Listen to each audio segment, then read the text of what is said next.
Kolegebo, დღეს პრინციპში მნიშვნელოვანი დღე გვაქვს, იმიტომ რომ 12 რეკომენდაციიდან ერთ-ერთის და ამავე დროს პირველი არის, რომელსაც პარლამენტი დღეს არსებითად გადაწყვეტილებას მიიღებს მეორე მოსმენით. მართალია წინ მესამე მოსმენა არ დარჩენილი, მაგრამ დღეს არის, სადაც გამოჩნდება შევძელით თუ არა ამ პარლამენტში საქართველოს ევროპულ მომავალთან დაკავშირებით ერთობლივი გადაწყვეტილების მიღება. ამიტომ ყველას უპირველეს ყოვლისა გთხოვთ და მოგიწოდებთ, რომ ამაზე დაფიქრდეთ. დაფიქრდეთ თქვენს შვილებზე, დაფიქრდეთ თქვენს სამშობლოზე, დაფიქრდეთ სწორედ აი ამ 12 რეკომენდაციის შესრულების საკითხზე, რა დგას სასწორზე, რა გიღირთ პოლიტიკურად, რა არ გიღირთ პოლიტიკურად, რა გიღირთ ადამიანურად, რა არ გიღირთ ადამიანურად და ამის საფუძველზე ყველა მივიღოთ გადაწყვეტილება. რაც შეეხება აქ განსახილველ საკითხებს და ზოგადად ამ პროცესს, ჩვენ ამ პროცესთან დაკავშირებით მოკლედ ვიტყვი პოლიტიკური შეფასების კუთხითაც, იცით რომ როდესაც გამოქვეყნდა ევროპული საბჭოს გადაწყვეტილება და როდესაც ჩვენ ვნახეთ რომ ისევე როგორც უკრაინას, ისევე როგორც მოლდოვას არის კიდე საკითხები, რომელიც შესასრულებელი არის სრულყოფილი კანდიდატობის სტატუსისთვის, ჩვენ წარმოვადგინეთ ის საპარლამენტო გეგმა, რომლითაც უნდა მოხდეს ამ 12 რეკომენდაციის შესრულება. და ამას ხაზს უსვამ, ეს არის საქართველოს პარლამენტის მუშაობის გეგმა, ეს არის არანაირი ერთპარტიული გეგმა, ან ასე შემდეგ. პარლამენტმა ამ პერიოდის განმავლობაში საპარლამენტო მუშაობის ფორმატში, რომელშიც პარლამენტში წარმოდგენილი 8 ჯგუფიდან 5 იღებდა მონაწილეობას, 50 დაახლოებით 50 სამუშაო შეხვედრა ჩაატარა და ამ სამუშაო ჯგუფებზეც მინდა კიდევ ერთხელ თქვა, თითქოს ხდებოდა დაკნინება საქართველოს პარლამენტის ინსტიტუტებისა, მათ შორის სამუშაო ჯგუფის წარმოჩენა, თითქოს ეს არის რაღაც არ ვიცი, ესე თქვათ, ესეთი შეხვედრა, რომელსაც რაღაც თავისი ფორმა არ აქვს, ეს არის ჩვეულებრივი საქართველოს პარლამენტის რეგლამენტით გათვალისწინებული ინსტრუმენტი, რომელიც არის უფრო მეტად ინკლუზიური, ვიდრე კომიტეტის სხდომა. და ამასაც მინდა დააკვირდოთ თქვენ. კომიტეტი ეს გახლავთ საქართველოს პარლამენტის წევრების შეხვედრა, განხილვა, თათბირი და იქ დამსწრეებს შეიძლება მიეცეთ, ხმა შეიძლება არ მიეცეთ, რაც შეეხება სამუშაო ჯგუფს, სწორედ მისი მთავარი დანიშნულება არის ის, რომ არა მხოლოდ პარლამენტის წევრები, არამედ გარე აქტორებიც, სამოქალაქო სექტორი, პროფესიული წევრები იყვნენ ჩართული და თანაბრად ისხდნენ მაგიდაზე და თათბირობდნენ სხვადასხვა საკითხებზე. ამიტომ სამწუხაროა, რომ სამმა პოლიტიკურმა ჯგუფმა ეს შესაძლებლობა, რომ საპარლამენტო საქმიანობაში მიიღო მონაწილეობა, არ გამოიყენა.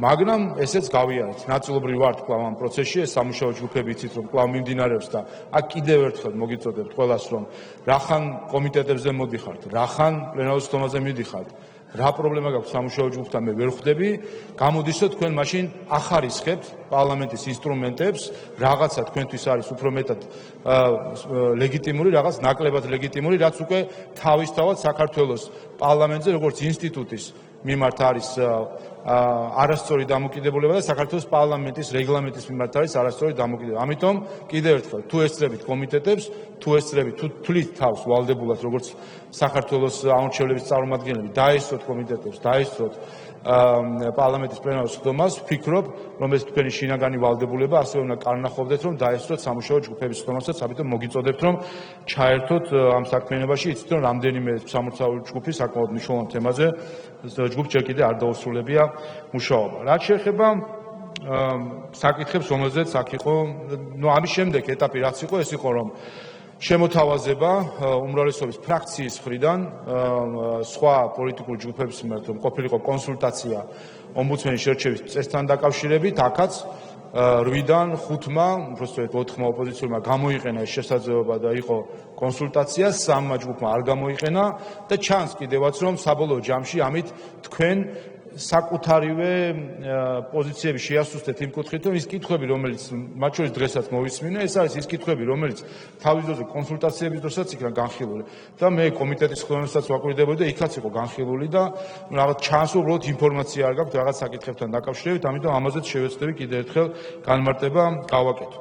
ანუ ჩვენ გვქონდა პროცესი, სადაც 8-დან 5 პოლიტიკური ჯგუფი იყო ჩართული, 3 ჯგუფი არ იყო ჩართული, თუმცა მიუხედავად ამისა, ჩვენ ვნახეთ, რომ გუშინ ერთხმად ზოგი ჯგუფი არ ესწრებოდა, მაგრამ როგორც ხვდები, ვინაიდან უარყოფითი აზრი არ გამოვთქვათ, ჩავთვალოთ პირველი მოსმენით, მათაც ხარი დაუჭერეს, ანუ პრინციპში ერთხმად ხარი დაუჭირეთ ამ პროექტს. ჩემთვის სამწუხაროა გუშინ გარკვეული კრიტიკული განცხადებები მოვისმინეს ალკეული აქტორებისგან. არ მგონია რომ ეს პროცესი და კიდევ ერთხელ ჩვენი ქვეყნის ევროპულ მომავალს ხელს უწყობდეს, ვინაიდან კიდევ ერთხელ რა თქმა უნდა პროცესი მნიშვნელოვანი არის, ეს თავად ევროპულმა საბჭომაც გვითხრა, ერთსულოვნების შეძლების დაგვარად ჩვენება არის მნიშვნელოვანი, ფორმაც არის მნიშვნელოვანი და ამიტომ ყველა აქტორი, მათ შორის გარე აქტორები, ანუ არა მხოლოდ პარლამენტიდან სხვა აქტორებიც საკუთარი სამშობლოს სიყვარულიდან გამომდინარე, სწორედ აქეთკენ უნდა იყვნენ მოწადინებული, ვფიქრობ, რომ პროცესი კი არ დააზიანონ და განცხადებები კი არ გაკეთდეს, რომ რა არის ცუდი. არამედ მინიმუმ ეს განცხადებები მით მაინც დაიწყოს, რომ კარგია, რომ პარლამენტმა ერთხმად მიიღო გადაწყვეტილება, იქნებ კიდევ რაღაც გაგეთვალისწინებიათ. სამწუხაროდ გუშინ მე მაგალითად ომბუდსმენის ოფისის განცხადებაში ეს ვერ ვნახე პირდაპირ კრიტიკა და ნეგატივი, რაც არ არის კარგი საბოლოო ჯამში, არ არგებს ამ სიტუაციას მინიმუმ შეეძლო ამ ინსტიტუტს თავისი განცხადების სიმწინარეებით დაწყება, რომ კარგია, რომ შეძლო პარლამენტმა ერთსულოვნება და უფრო კარგი იქნებოდა თუ რაღაც საკითხები იქნებოდა გათვალისწინებული. და ერთ-ერთი ბატონმა მიხელმა ახსენა კიდევაც, რომ ამის გათვალისწინებაც შეგვიძლია და ვაპირებთ გათვალისწინებაც, რომ მაგალითად ის საკითხი, რომ უნდა მოხდეს მინიმუმ 7 კანდიდატის დასახელება ნაცვლად ბრძანებისა იყოს რეგლამენტში.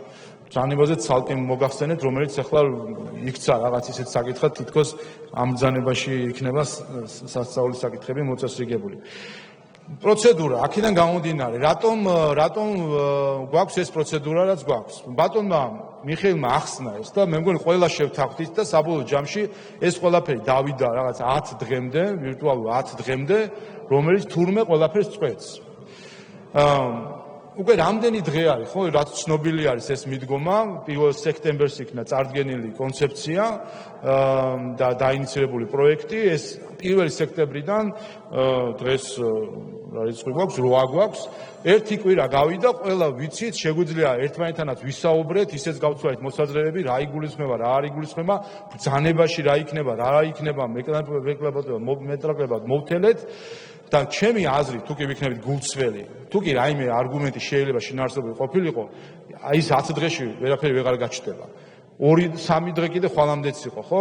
ეს დღეები არის და თუ კი რამე არგუმენტი იქნებოდა დღეს წარმოადგენს. ცოტა მაგონებს მე ამ ეგრეთ წოდებული მოსმენების კანონთან დაკავშირებულ აჟიოტაჟს, რომელიც ჩვენ ვნახეთ სამწუხაროდ საბოლოო ჯამში, როგორ არასერიოზულ დისკუსიამდე გადავიდა. ინკლუზიური პროცესი იყო, არ იყო, ვადები როგორ იყო, არ იყო და არც ერთი შინაარსობრივი საკითხი 6 თვეა უკვე ეს საკითხი, ხო? მოსმენების საკითხს თუ დავუბრუნდეთ, 6 თვე არის, თუ არ ვცდები, ხო? მე აპრილში იყო ინიცირებული, 6 თვე არის ერთი შინაარსობრივი საკითხი არ იქნა დასახელებული. უფლების გაუარესება, ისმის კითხვა, რომელი უფლების გაუარესება ხდება, პასუხი 0.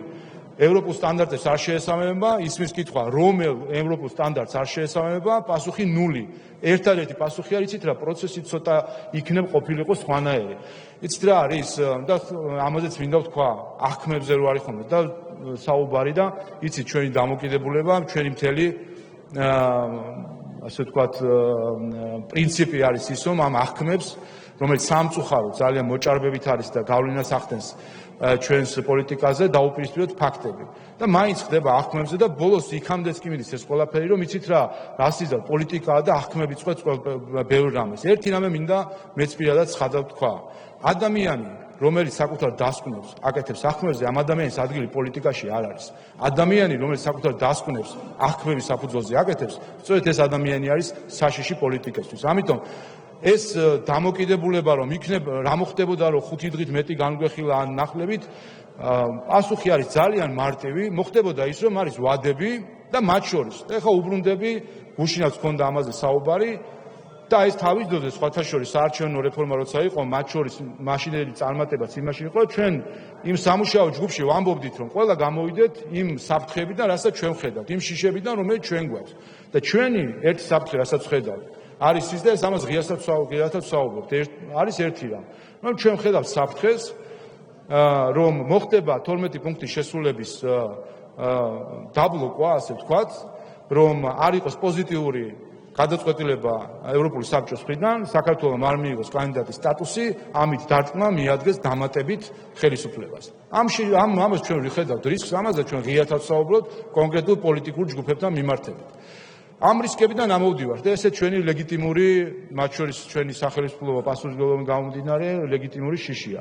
რას უპირისპირებთ ამას? უპირისპირებთ იმას, რომ თავს ვიზღვევთ პროცედურებს, რომლებზეც ვფიქრობთ, რომ შეიძლება გაიწელოს ხელოვნურად, ვიზღვევთ თავს, რომ არ გაიწელოს. და საბოლოო ჯამში ისევ რომ დაუბრუნდეთ შინაარსობრივ საკითხს, ვერ ვისმენ დღესაც რამდენჯერმე ვიკითხე, ვერ ვისმენ შინაარსობრივად რა არის პრობლემა, გარდა იმისა, რომ მოიცა იქნებ მეტი ვიფიქროთ. ეხლა ეს მოვიფიქრო, იქნებ მეტი გვეფიქრა. თუ კი რაიმე საკითხი მე განმარტებას კიდევ მოგცემთ და მე ნახავთ კიდევ შინაარსობრივ საკითხებთან. მოკლედ, რაც შეეხება პროცესს, არის ჩვეულებრივი პროცესი იმ კუთხით, რომ გვაქვს ერთ მუხლზე საუბარი, შეიძლება შინაარსობრივად მნიშვნელოვანი საკითხია, მაგრამ მაინც ერთი მუხლია, ტექნიკურად თუ შევხედავთ პროცედურულ მოწესრიგებას, თუ კი რაიმე გაქვთ კრიტიკული შემოთავაზებელ პროცედურაზე თქვით, თუ კი რაიმე გაქვთ დამატებითი წინადადება, თქვით. მაგრამ მოდი თავი დავანებოთ ამ აღქმებს, იმიტომ რომ კიდევ ერთხელ ეს აღქმები იქნება ბოლოს, რომელსაც შეიძლება ჩვენ დაგვაზიანოს იმ კუთხით, რომ საბოლოო ჯამში ხარს თუ არ დაუჭერს ვინმე, აი იცით რა არ იყო თანხმობა, შინაარსში მე უკვე აღარავინ აღარ ჩადის. რომ იცით რა ეს მუხლი თუ ის მუხლი. ხედავენ რომ არ იყო თანხმობა, ესე იგი რაღაცა პოლარიზაციაა თქვენთან და საბოლოო ჯამში ამან მოახდინოს გავლენა გადაწყვეტილებებს.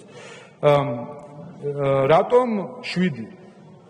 ეს საკითხი იყო. მე მგონი რა ვიცი ეს ცხადი საკითხი არის, აქ არაფერი ისეთი განსაკუთრებული არ არის. ჩვენ თქვით თავიდან, რომ ომბუდსმენის შერჩევა უნდა მოხდეს ისე, რომ კანდიდატი და საბოლოო ჯამში ომბუდსმენი თანაბრად მისაღები იყოს ყველასთვის.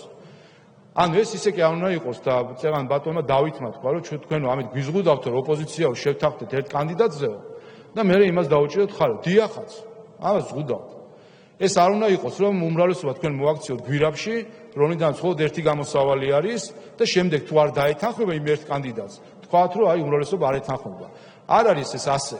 და ჩემი პოზიცია მე არაერთხელ მithქვამს კვალიფიციურ უმრავლესობასთან დაკავშირებით ნეგატიური პოზიცია, რომ რეალობაში ეს კვალიფიციურ უმრავლესობა არის არა მექანიზმი, რომელიც უზრუნველყოფს, რომ თანაბრად მისაღები კანდიდატები იქნას შერჩეული. არამედ რეალობაში, პრაქტიკაში ამას მივყავართ იქამდე, რომ უმრავლესობა იძულებული გახადოთ დაეთანხმოს უმცირესობის კანდიდატს ან წინადადებას. რა თქმა უნდა, ამის პრევენცია არის. არანაირად ჩვენ თქვით, რომ ერთის მხრივ უარს ამბობს უმრავლესობა თავის კანდიდატის დასახელებაზე, თავის მხრივ კანდიდატის დასახელებაზე, ამის საპირისპიროდ, რა თქმა უნდა, ჩვენ არ გვინდა მივცეთ უმცირესობას იმის შესაძლებლობა, რომ მან გვირაბში მოაქციოს უმრავლესობა, საიდანაც მხოლოდ ერთი გამოსავალი არის და მათ შორის ზეგავლენა მოახდინოს სხვა წევრებზე პარლამენტში. მრავალფეროვნება ხომ არის ღირებულება და როდესაც ოპოზიციის მე კანდიდატის შერჩევაზეა ეს აღარ არის ღირებულება. ამიტომაც მინიმუმ 7, იმიტომ რომ დიახ, უმრავლესობა ჰქონდეს არჩევანი, იმიტომ რომ საბოლოო ჯამში ეს იყოს თანაბრად მისაღები, ხას უსვა.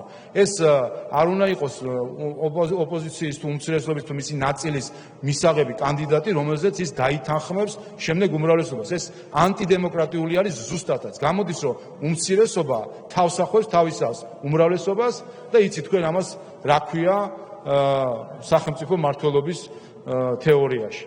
ამიტომ დიახ, და ეს ვფიქრობ სწორი არის და მე მგონი ამაზე სხვა აზრიც არ არსებობს. მრავალფეროვნება რომ კარგია და ასე ზეპირად მე მგონი თანხდებოდით და არ მგონი აქ პრობლემა იყოს და კიდევ ერთხელ ეს პრინციპი იწერებოდა ბრძანებაში, ჩავწერთ რეგლამენტში კი ბატონო, რომ არ იყოს ბერე კითხვა, რომ იქ რამე ხარ მოხდება შეცვლა. მეორე, ვინ იქნება უკეთესი რით არის ეს არსებული წესისგან. ერთი манипуляცია რო ავირიდო თავიდან, ვინაიდან манипуляციურად ხდება წინა ჯერზე ომბუდსმენის არჩევის პრინციპისა, ამისი გადმოცემა თითქოს ეს არის რაღაც წესი. იცით რომ მაშინაც ეს აიყო რაღაც ზეპირი შეთანხმება დიდი ალბათობით, არ ვიცი მაშინ გარედან ვაკვირდებოდი ამ საკითხს. წესი არის რეგლამენტის მიხედვით, რომ ნებისმიერი პოლიტიკური ჯგუფი თუ ფრაქცია ან შვიდკაციანი ჯგუფი ნებისმიერ ადამიანს უბრალოდ სახელზე გვარს ასახელებს ყოველგვარი გამჭვირვალობის, შერჩევის, კრიტერიუმების ყველაფრის გარეშე. რითი განსხვავდება ეს წესი? გამჭვირვალეა, კრიტერიუმები არის, შერჩევა არის, ჩართულობა არის. ეს არის სადა დედამიწა. ეს ერთი. რითი განსხვავდება იმ შემთხვევისგან პრაქტიკაზე, რომელიც იყო წინაჯერზე. ამას აუმჯობესებს თუ არა, ამასაც შევხედოთ. წინაჯერზე რა იყო?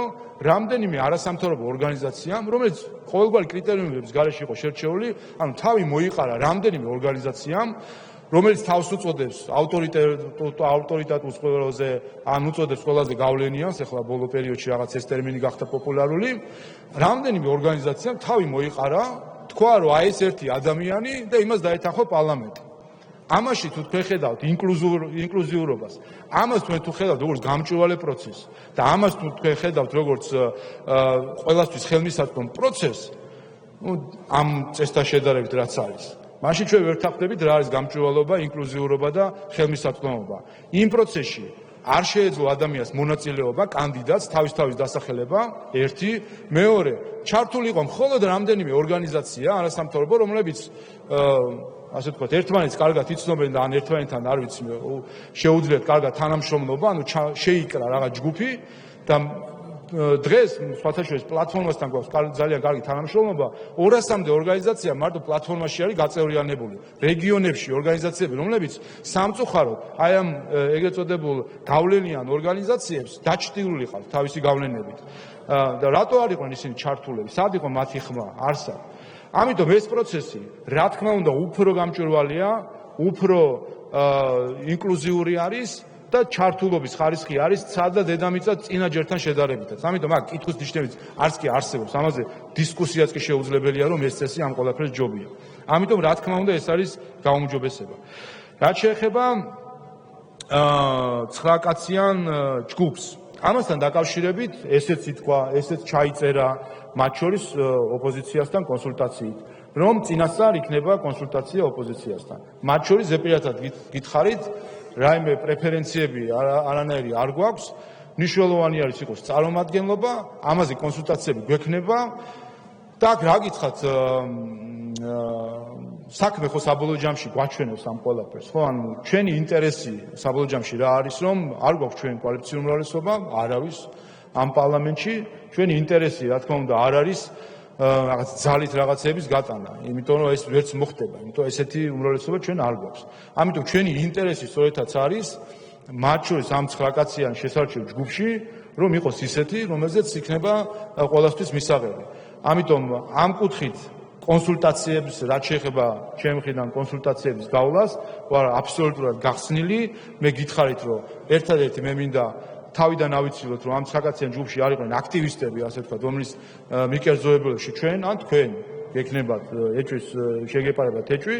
ამიტომ აბსოლუტურად გახსნილი ვარ და გარწმუნდით და შედეგი დაგვანახებს, რომ ამ 9 კაციან ჯგუფთან დაკავშირებით კითხვები არ იქნება.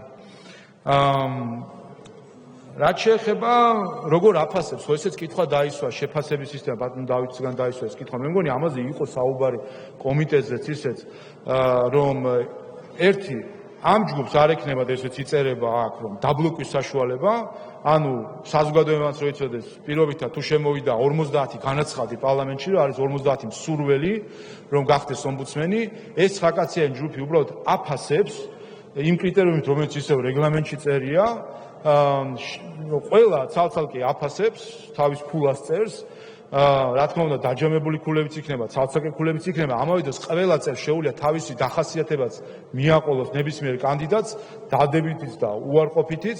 ამ ჯგუფს შეიძლება გამოითხოვოს მათ შორის რაიმე თუ დაჭირდებათ ინფორმაცია ამ კანდიდატთან დაკავშირებით, აფასებს და ამ შეფასების ხილს უბრუნებს პარლამენტს და მეორე უკვე ის სუბიექტები, ვისაც აქვთ კონსტიტუციით და რეგლამენტით უფლება დაასახელონ ამ კვლავ იგივე 50 კაციანი სიიდან, ვინც განაცხადი გააკეთა, არჩევს თავისთვის პოლიტიკურად მათ შორის მისაღებ კანდიდატს, იმიტომ ეს გადაწყვეტება რა თქმა უნდა უკვე პოლიტიკურია. იქ ხდება პროფესიული შეფასება, პროფესიული კრიტერიუმებით, აქ ხდება შემდეგ უკვე პოლიტიკურად არჩევა შესაბამისი შერჩევა შესაბამისი ჯგუფის მხრიდან. ამიტომ ერთი არანაირი დაბლოკვა არ არის, მეორე არანაირი კენჭისყრა იქ არ არის, რომ ვის უჭერთ ხარს ან არ უჭერთ, იმ ჯგუფში არანაირი კენჭისყრა არ იქნება.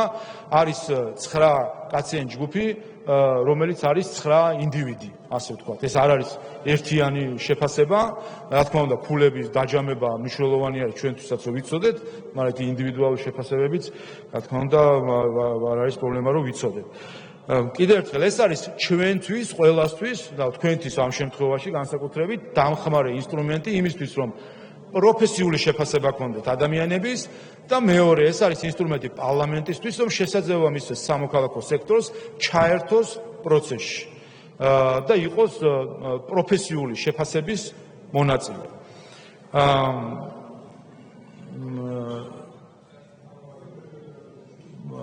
ცხრაკაციან ჯგუფში ხო წარმოქმნილი იქნება სამოქალაქო სექტორი, პროფესიული წრეები, ხო 9 კაცი ამდენიც იქნება, 9 ადამიანი. ხო იქ პოლიტიკური პარტიები არ არიან წარმოქმნილი, შესაბამისად მათი შეფასება პროფესიული და მათი ჩართვა, ანუ ჩვენ რო საუბრობთ ინკლუზიურობაზე და ინკლუზიურობაზე მათ შორის არა მხოლოდ პარლამენტის, არამედ გარე აქტორების მხრიდან, სამოქალაქო სექტორის მხრიდან, ესეც მნიშვნელოვანია, ბარემ ამასაც ვიტყვი. როგორი შეიძლება იყოს ეს ინკლუზიურობა, იმიტომ ესეც საკითხი გახდა სამწუხარო. და იყო მცდელობა პანდორის ყუთის პატარათი გახსნისა, როდესაც არასამთავრობო ორგანიზაციების რამდენიმე წარმომადგენელმა გახსოვთ ულტიმატუმი დაუყენა პარლამენტს, რომ პარლამენტს გადაეყენებინა მთავრობა, დაეკომპლექტებინა ეგრეთ წოდებული ტექნიკური მთავრობა, რომლის დაკომპლექტებაშიც ამ კონკრეტულ არასამთავრობო ორგანიზაციებს ექნებოდათ გადამწყვეტი სიტყვა. ანუ პარლამენტი თუ იტყოდა და გახსოვთ, ხა ხდება სპეკულირება, რომ ვითხოვდით თუ არ ვითხოვდითო, გუშინაც უსმენდი ერთ-ერთი ორგანიზაციის წარმომადგენლებს, შეგახსენებთ ყველას. და აქ კიდე სამწუხაროა, ეს კონკრეტული ორგანიზაცია გამოდის და ყოველდღე კიდე თვალებში უყურებს საზოგადოებას და ატყუებს, რომ არაფერ შუაში არ არის. შეგახსენებთ რა იყო ეს? ულტიმატუმი გადააყენეს მთავრობა, პარლამენტის მიმართ, ხო? სხვა ვინ იქნებოდა ამისი ადრესატი, მთავრობა გადააყენეს და დააკომპლექტეს ტექნიკური მთავრობა, რომელიც იქნებოდა კონსენსუსი უმრავლესობის, ოპოზიციის, არასამთავრობო ორგანიზაციებს. ამ სამივე სუბიექტს ექნებოდა თანაბარად გადამწყვეტი სიტყვა და ვეტოს უფლება მთავრობის დაკომპლექტებაში, ანუ ჩვენ უმრავლესობას, ან კი ბატონო, ჩვენ და ოპოზიცია რო შევთანხმებული ვიყავთ კანდიდატზე, მაგალითად პრემიერ-მინისტრის, სადამ არასამთავრობო ორგანიზაცია, რომელსაც არანაირი ანგარიშვალდებულება არ აქვს მოქალაქეების წინაშე, რომელსაც არანაირი დემოკრატიული მანდატი არ აქვს მოქალაქეებისგან, რომლის დაფინანსებაც გაუმჭვირვალე არის, რომელიც არ ექცევა იმ რეგულაციებში, რომელიც ჩვენ ყველა პარტიები ვექცევით დაფინანსების გამჭვირვალობის, მათ შორის დაფინანსების მიღების წყაროების შეზღუდვის კუთხით. აი ამ ორგანიზაციებს უნდა გადაეწყვიტათ, ვინ იქნებოდა ამ ქვეყნის პრემიერ-მინისტრი თუ მინისტრი. აი ამ პანდორის ყუთს ხსნიდნენ და დღეს იმის თქმაც არ უნდათ, რომ ზედმეტი მოგვივიდა, ან კი ბატონო, არ ვითხოვდი მე, ისე გამოვიდა ვიზუალურად, თითქოს მე ვითხოვდი, მაგრამ რა თქმა უნდა არ არის სწორი ეს მოთხოვნა. ამის თქმაც კი არ უნდათ, რომ არ არის ამის მოთხოვნა სწორი და აქ ეხავს ხედავთ დეპუტატები, პარლამენტის წევრები, ხალხის მიერ არჩეული პარლამენტის წევრები. თქვენ ამას იღებთ, რომ ორგანიზაცია, რომელიც მთელი ლეგიტიმაცია მოდის, არ ვიცი, 30 კაციანი თანამშრომლებისგან, მეტ ის არავის არ წარმოადგენს. ორგანიზაციები მიუხედავად დიდი პატივისცემისა და სამწუხაროდ თუ ჩვენთან ძირითადად ეს ორგანიზაციები, რომლებიც არიან განსაკუთრებით ჩანან, ეს არ არის დიდი წარმომადგენლობითი ორგანიზაციები, არის წარმოადგენენ საერთო ჯამში საკუთარ თავს, იმ თანამშრომლებს, რომლებიც იქ არიან. და სხვათა შორის ის სამოქალაქო სექტორი, რომელიც რეალურად ჩვენ თუ შევხედავთ დასავლეთს, ხომ, მანდაც ვინ არის სამოქალაქო სექტორი? ეს არის ძირითადად პროფესიული გაერთიანებები, ექიმების, არ ვიცი მე, სხვა ჯგუფების, რომელიც ნამდვილად რაღაც სეგმენტს საზოგადოებისას წარმოადგენენ. და ეხლა გეკითხებით, თქვენ დეპუტატები, მზად ხართ გაუზიაროთ თქვენი ხალხის მიერ მონიჭებული დემოკრატიული მანდატი რომელიღაც ორგანიზაციას, რომელსაც არანაირი სახალხო მანდატი არ აქვს, არანაირი ანგარიშვალდებულება ხალხის მიმართ არ აქვს. ამიტომ, როდესაც საუბრობთ სამოქალაქო საზოგადოების ჩართულობაზე, რა თქმა უნდა, საუბრობთ ჩვენ ინკლუზიურობაში, გადაწყვეტილების მიღების პროცესში, მაგრამ არა მათ გადამწყვეტ გავლენაზე, იმ გადაწყვეტილებაზე, რომელიც უნდა მიიღოს დემოკრატიულ ქვეყანაში მხოლოდ დემოკრატიული მანდატის მქონე სუბიექტმა. ეს არის დემოკრატიის ანა ბანა.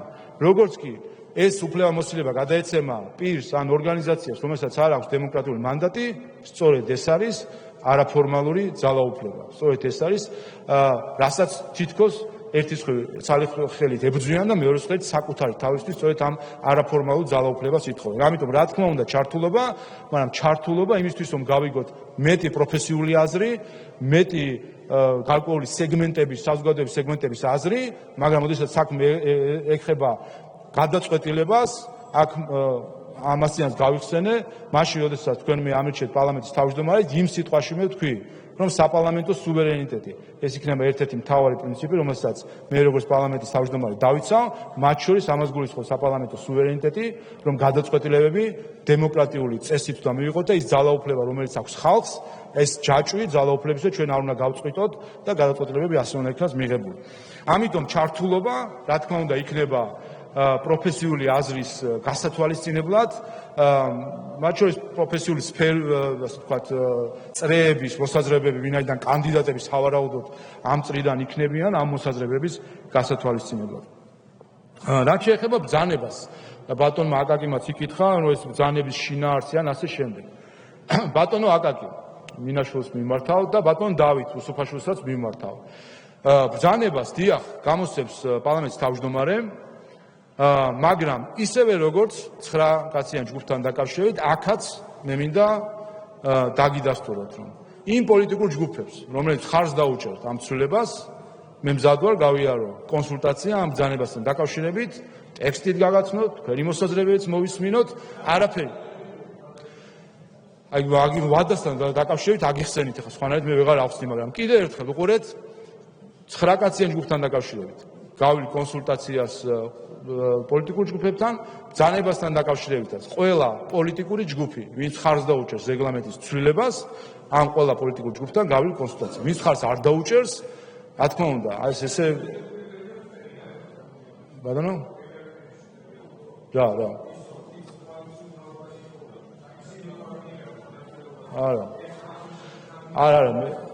არა, ესენი არ წერია, ეს რა უნდა ეწეროს, რა უნდა ეწეროს, არა მიიღებს, არ მიიღებს, კი მე სხვა რაღაცა ვთქვი, წერან, ეხლა რასაც თქვენ ამბობთ, ეს აბსოლუტურად სხვა რაღაცაა.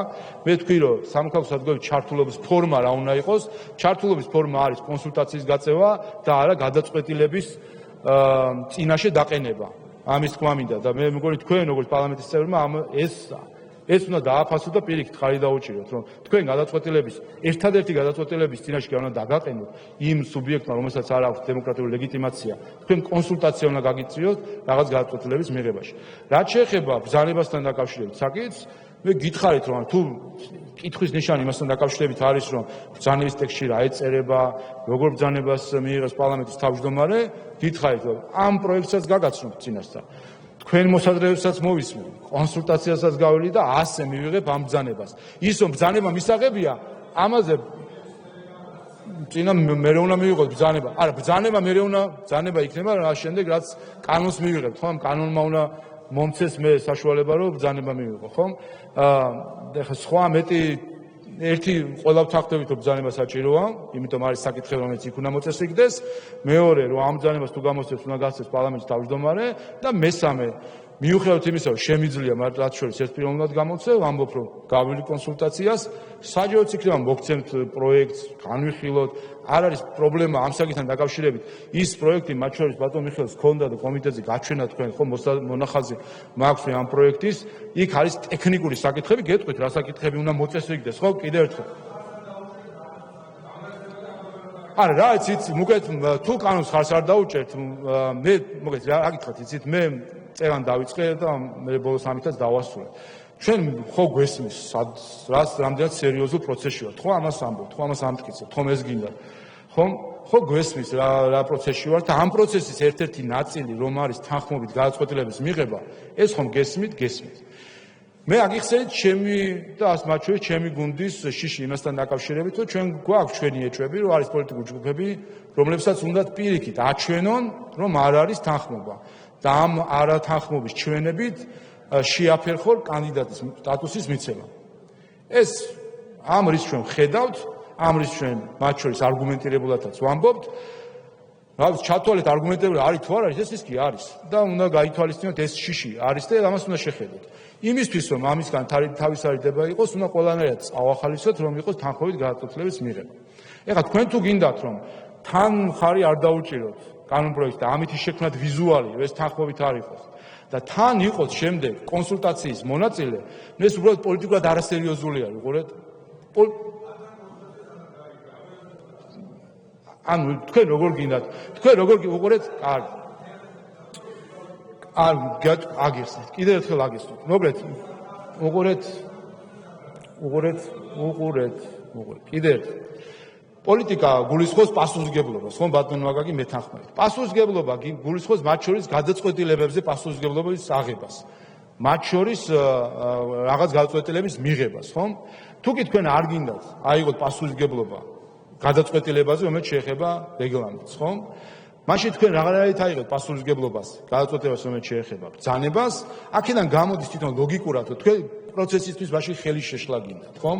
ამიტომ კიდე ერთხელ, თქვენ თუ გაქვთ გულწრფელი სურვილი, რომ იყოს თანხმობა, მე მიუხედავად იმისა, რომ ამაზე არსად არ იყო, გთავაზობ ბრძანებასთან დაკავშირებით თქვენთან გავილი კონსულტაციას, დაუჭირეთ მხარი ამ რეგლამენტს და ეს იქნება ნიშანი კონსტრუქციულობისა და თანხმობისკენ გადადგმული ნაბიჯისა, მათ შორის დაუჭირეთ ყველა წარმომადგენელი კომიტეტზე, მე მგონი, ხომ? და ეს მოგცემს საშუალებას, რომ სწორედ ამ კონსტრუქციულ რეჟიმში ვიყოთ. თუ დესტრუქცია იქნება, რომ ხარჯად დაუჭირეთ, მაშინ ჩემგან გინდათ კონსტრუქციული მიდგომა, როდესაც თქვენ ხართ დესტრუქციული? დიახ. რაც შეეხება ბრძანებას, მე გთავაზობ ყველა პარტიას, ვინც ხარჯს დაუჭერს რეგლამენტს, თქვენთან ერთად გავიარო იმ ბრძანება, რომელიც პარლამენტის თავმჯდომარემ მიიღოს, რომ გავიარო ამასთან დაკავშირებით კონსულტაცია და კიდე ერთხელ ეს მონახაზი მე მგონი თქვენ ნახეთ კიდევაც რას ეხება ეს ბრძანება და ეხლა ესეც რომ აღქმების სამყაროში არ გადაიყვანოთ ეს მსჯელობა, ხომ? რას ეხება? არის სულ რამდენიმე მუხლია საჭირო. ერთი რომ უნდა გამოქვეყნდეს განცხადება და ვადები რომ აი ამდენ ხანში უნდა მივიღოთ, სად უნდა გამოქვეყნდეს ვებგვერდზე, ტექნიკური აბსოლუტურად კონსენსუსი 100% გვექნება. მეორე, განცხადებაში რა უნდა იყოს, რომ უნდა იყოს ბიოგრაფია, ეს ჩამონათვალი, კონსენსუსი ალბათ გვექნება 100%. შეფასების პრინციპს რაც შეეხება, ის პრინციპები, კრიტერიუმები, რაც წერია რეგლამენტში, იმას დავწერთ და ვიტყვით, რომ უნდა თითო კრიტერიუმთან დაკავშირებით, 10 ბალიანი სისტემით შეაფასო. წერტილი. აქ მეტი რა უნდა იყოს გადაწყვეტილების საფის არ იყოს, ხელისაწევა არ ხდება, არაფერი რისკები, შიშები აქ არაფერი არ არის. ინდივიდუალური 9 წევრია, რომელიც იღებს გადაწყვეტილებს აფასებს რაღაც ბალიანი სისტემით. შემდეგ შეუძლია, კარგი თქვენ. ანუ ესე იგი წერანას თქვი რომ ერთი არის განაცხადში რა უნდა იყოს, დოკუმენტები, ასლი, ამის, იმის, ყველაფერი. მეორე რომ ამ ჯგუფში შეიძლება თუ კი სჭირდება დამატებითი ინფორმაცია, გამოითხოვოს ეს დამატებითი ინფორმაცია და დოკუმენტების საფუძველზე შეაფასოს. დასაუბრებელი არ იქნება. დოკუმენტების საფუძველზე შეაფასოს. მესამე წარდგენასაც შეეხება, აქვე იგივე საკითხი რომ არავის არ ბლოკავს, არავის არ ფილტრავს, ერთადერთი რაც იქნება თუ კი წარმოდგენილი დოკუმენტები არ არის ის რაც უნდა იყოს წარმოდგენილი, ან არ აკმაყოფილებს ცენს რაც არის, გასაგები აქ შემდეგ უკვე კომიტეტიც ისედაც ვერ იქნება წარდგენილი, ხომ? შემდეგ ამ ჯგუფიდან, არ ვიცი, 50 იქნება თუ 100 ის პოლიტიკური ჯგუფები, ვისაც აქვს ამ რეგლამენტის მიხედვით ამისი უფლებამოსილება, წარადგენენ კანდიდატს, რომლებიც უნდა იყვნენ არა უმცირეს 7-ისა. წერტილი რა არის აქ შემოთანხმებელი. შემდეგ ამ წარდგენილ კანდიდატებზე ინფორმაცია ქვეყნდება ასევე. წერტილი რა არის აქ შემოთანხმებელი. და ბოლოს კომიტეტზე განხილვა რაც ისედაც არის წერტილი. ბოლოს ჩემი ხელმოწერა და თარიღი. რა არის აქ შემოთანხმებელი ამ ბრძანებაში? რას ფიქრობ, რა შეიძლება შეიძლება ან ჩაიწეროს, ან არ ჩაიწეროს ისეთი, რაზეც ვერ შევთანხმდებით. ამიტომ იცით რა, საბაბად ამას ნუ აიღებთ, რომ თითქოს ბრძანების გეშინიათ და ამ ბრძანების გამო არ აძლევთ ამ კანონს ხმას. იმიტომ კიდე ერთხელ ეს პასუხისმგებლობა თქვენ თუ ამ ყველაფერში გულწრფელი ხართ. თქვენ თუ თქვენ გულში, თქვენ ოჯახთან, სამშობლოსთან, ახლობლებთან, ამ ქვეყნის ევროპულ მონარქთან გულწრფელი ხართ. ბრძანების გვეშინია და ამის გამო ვერ ვიცეთ ხმას, ამ ტყუილსო ვერ დააჯერებთ ვერავის ამ საზოგადოებაში. მე მგონი რამდენჯერმე უკვე დარწმუნდით ამასთან დაკავშირებით. ამიტომ გვაჩვენეთ თანხმობა ამ ყველაფერთან დაკავშირებით. რაც შეეხება ეხა აქედან შენიშნავს მომაცებინეთ თუ შეიძლება დარბაზში მისაუბროთ. ძალიან კარგი ლაპარაკი არის, მე მგონი დიახ. აი, იქნება კენჭისყრა ბატონ დავით და თქვენ ამ ჩემ კითხვაზე პასუხს გასცემთ, ამ ჩემ კითხვაზე ბატონ დავით, თქვენ გასცემთ პასუხს იმით, ხარს დაუჭერთ თუ არა, როგორ უყურებთ თქვენ სამშობლოს და თქვენი სამშობლოს. ბატონო დავით, ამ კანონზე თქვენი გადაწყვეტილებით, თქვენ გასცემთ ჩემ კითხვას პასუხს ჩემთვის და საზოგადოების დიდი ნაწილისთვის. როგორ უყურებთ თქვენ ამ ქვეყნის თქვენი სამშობლოს ევროპულ მომავალს? აი ზუსტად მაგაზე გაცემთ პასუხს. ზუსტად მაგაზე გაცემთ, იცოდეთ რომ ეს არის ძალიან დიდი მნიშვნელობის გადაწყვეტილება და თქვენ ამას ესე ადვილად, რომ იცით რა ბრძანებაში რა ეწერება არ ვიცოდი და 5 დღით მეტი ფიქრი მინდოდა, ამას ესე ადვილად ვერ გადაიტან. ეს უნდა იცოდეთ წინასწარ. ამას და ამის პოლიტიკური ფასიც უნდა იცოდეთ წინასწარ. ამას მე თქვი სხვა დროსაც და ეხლაც გეუბნებით გულწრფელად. ამის პოლიტიკური ფასი უნდა იცოდეთ წინასწარ. რაც შეეხება კიდევ ერთხელ და დავასრულო, ხომ? ვიყოთ გულწრფელები. საკითხები, რომელზეც ხონდა საუბარი. ერთი პროცესი რაც შეეხება, ხომ? მე მგონი დარწმუნდით ყველა, ვინც ამ პროცესში იყავით ჩართული, ბატონი პაატა წინზის, რომ შენიშვნები რაც ქონდათ, მოსაზრებები რაც ქონდათ, არ ვიცი, რამე ყრუ კედელს შეხვდით, რაღაცა ქონდა ისეთი საუბარი, სადაც თქვენ გძნობდით, რომ ჩვენ რაღაც ქვენაგრძნობებით მოქმედებთ. არ იყო ეს გულღია საუბარი, არ იყო ეს საჭიროების მიხედვით გადაწყვეტილების მიღება? თქვით საკითხი და არ გავითვალისწინეთ? არა. დასკვნა, ესე იგი ეს კონსულტაცია იყო გულწრფელი ჩვენი მხრიდან და იმედი მაქვს და დარწმუნებული ვარ ასევე თქვენი მხრიდან. პროცესს რაც შეეხება. მეორე, შინაარსს რაც შეეხება. საკითხებთან დაკავშირებით, მე მგონი არანაირი კითხვის ნიშნებიან პრობლემატური საკითხები არ არის. ბრძანებას რაც შეეხება, თუ კი თქვენ ფიქრობთ, გაქვთ ამის ან გულწრფელი შიში, ან ჩავთვალოთ გულწრფელი შიში ბრძანებაში რა ეწერება რა არა, მე ერთი გითხარით, რომ მოლოდინი რა შეიძლება გქონდეს, რა შეიძლება თეორიულად, თუ აქ იურისტების ბრძანდებით და იურისტები თუ არა პოლიტიკაში და პარლამენტში გამოცდილი ადამიანები, რა შეიძლება ამ ბრძანებაში ეწეროს ახლა ისეთი განსაკუთრებული, გითხარით. რაც არის პროექტში, რა საკითხები არის, რომელთან დაკავშირებით გაქვთ საერთოდ იმის ეჭვიც კი, რომ აქ შეიძლება ისეთი რაღაცა იყოს, რამაც შეიძლება თავდაყირა დააყენოს ყველაფერი და კარგით ბატონო, თავთქვა და თავდაყირა დააყენა ყველაფერი. ვინმე გიშლით მე რომ პროტესტი გამოთქვათ, ბოიკოტი გამოაცხადოთ, არ გამოგიცხადებიათ აქამდე ბოიკოტი, არ გამიჯვიხათ პროცესს თუ რა ამაში ვინმე შეგიშლით მე ხეოს, ანუ რამე იქნება დაფარული, რომელიც შემდეგ არ იქნება ცხადი? ანუ ვის ჩვენ მოვატყუებთ ჩვენ თავს, გატყუებთ ისე რომ გონია რომ 5 დღეში ეს ყველაფერი არ გამჟღავნდება თუ რაზე არის საუბარი. ამიტომ მე საბოლოო ჯამში მინდა ამითი დავასრულო და დიახ, მე ამ გადაწყვეტილებას ძალიან დიდ პოლიტიკურ დატვირთვას ვაძლევ. ვინაიდან ეს არის იმ 12 პუნქტიდან პირველი, რომლის შესრულებაც ეხლა ჩვენ გვიწევს პარლამენტს და დღეს მეორე მოსმენა, ეს პრინციპული კენჭისყრა არის, ვინაიდან აქ შინაარსს ვთანხმდებით ჩვენ ამ ცვლილების და ვფიქრობ, რომ მნიშვნელოვანი არის, რომ დღეს ერთის მხრივ ის თანხმობა, რომელიც ჩვენ გუშინ ვაჩვენეთ პარლამენტმა, სამწუხაროდ იმ თანხმობიდან რამდენიმე საათი კი არა და წუთიც არ იყო გასული, რომ მოყვა პირველი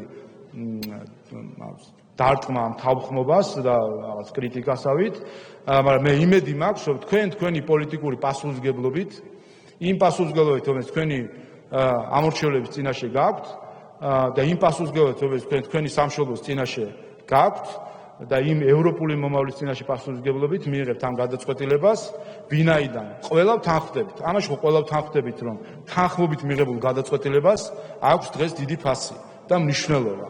და ვნახოთ თქვენ ამ მნიშვნელობას და ამ შესაძლებლობას როგორ გამოიყენებთ დღევანდელი კენჭისყრის დროს. ჩვენი მხრივ გაჩვენებთ აბსოლუტური მზაობა შეთანხმებაზე, რეგლამენტის ტექსტში მნიშვნელოვანი საკითხი, ყველა საკითხი, რაც ითქვა ოპოზიციის მხრიდან, ყველა საკითხი აისახა. ბრძანებასთან დაკავშირებით გითხარით, რომ პროექტი გაგაცანით ფაქტობრივად შინაარსი უკვე და ტექსტუალურადაც მოგცემთ, დავილაპარაკოთ, მითხარით რა არის ჩასაწერი, რა არ არის, კონსულტაცია გავიაროთ, შევთანხმდეთ, შევჯერდეთ. თუ ვერ შევთანხმდებით, ესე ვთქვათ, ვინ გვიშლის საბოლოო ჯამში, ხომ? მაგრამ გითხარით, რომ ნული არის საკითხი, ნული, ზუსტად ნული, რომელიც ამ ბრძანებაში შეიძლება რაღაცა რისკებს შეიცავდეს. ნული, აბსოლუტურად არაფერი. ამიტომ არ გვინდა ხა ამაზე თავის მოტყუება, რომ თითქოს ამ ბრძანებაში რაღაცა ჩაიწერება, რომელიც ხაზგასაუწყობს იმას, რაც კანონში წერია. ნული. და მესამე, რაც შეეხება 9 კაციან ჯგუფს, ამაზე მესმის ლეგიტიმური არის შეიძლება ის შიშები, ჩვენი მხრიდან ზუსტად იგივე შიშები, როგორც თქვენ გაქვთ. ჩვენს არ გვინდა იქ იყვნენ აქტივისტები, ასე ვთქვათ, მიკერძოებული, თქვენს არ გინდათ იქ იყვნენ აქტივისტები მიკერძოებული, გავიაროთ კონსულტაცია და ვნახოთ, შევჯერდეთ, შევთანხმდეთ.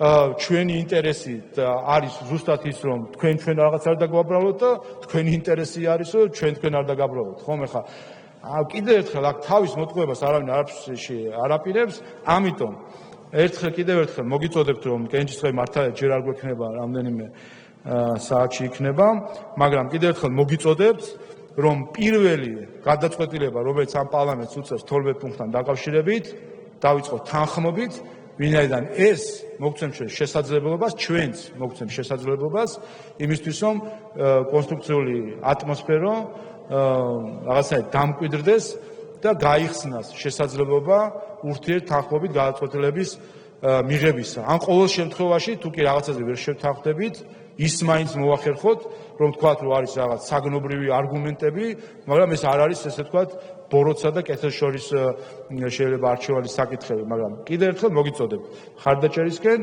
ამ კანონპროექტის და ის ერთსულოვნება, რომელიც ჩვენ გუში ვაჩვენეთ, არ დავარღვევინოთ არავის და იმ პასუხისმგებლობით, იმ მანდატით, რომელიც თითოეულ თქვენგანს გაქვთ მონიჭებული ქართული ხალხის მხრიდან, ამ მანდატით, ამ პასუხისმგებლობით მიიღოთ გადაწყვეტილება. მადლობა.